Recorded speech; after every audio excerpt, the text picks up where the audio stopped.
paghahanda sa automated midterm elections sa 2025, bumisita ang Commission on Elections sa isang telco company na magbibigay ng secure electronic transmission services para sa halalan. Ang mga planong yan, alamin sa balitang A to Z ni Ian Maghanoy. Pinangunahan ni COMELEC Chairman George Garcia ang pagbisita sa Dito Telecommunity Office sa Taguig City ngayong Huwebes. Kasabay yan ng paghahanda ng komisyon sa SETS o Secure Electronic Transmission Services para sa automated 2025 midterm polls. Isa ang dito sa tatlong kumpanyang makikipagtulungan sa pagtatransmit ng election results para sa 2025 automated midterm polls. Ayon sa COMELEC, 240,000 na SIM cards ang gagamitin bilang connection para ma-transmit ang mga boto sa kanilang system. Sa kabuuan, magmumula sa dito ang 160,000 SIM cards habang ang natitirang SIM cards ay ibibigay ng Smart Communications at Globe Telecom.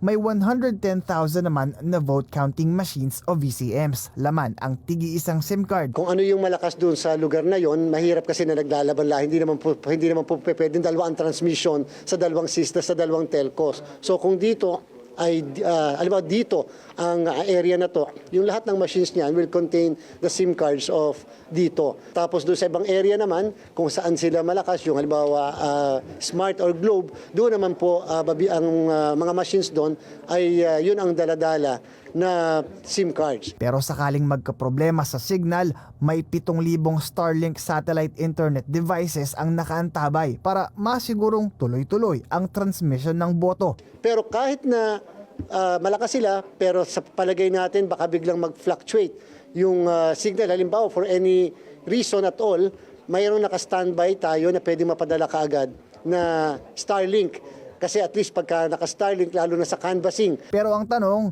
ligtas ba ang transmission mula sa mga posibleng hacker? Lalo't karamihan sa mga teknolohiyang ginagamit ng mga naturang kumpanya ay galing China. Yung kanilang security provider ay nakita nyo lahat kanina, US and Great Britain naman. So yun ang counter-check doon sa bagay na yon.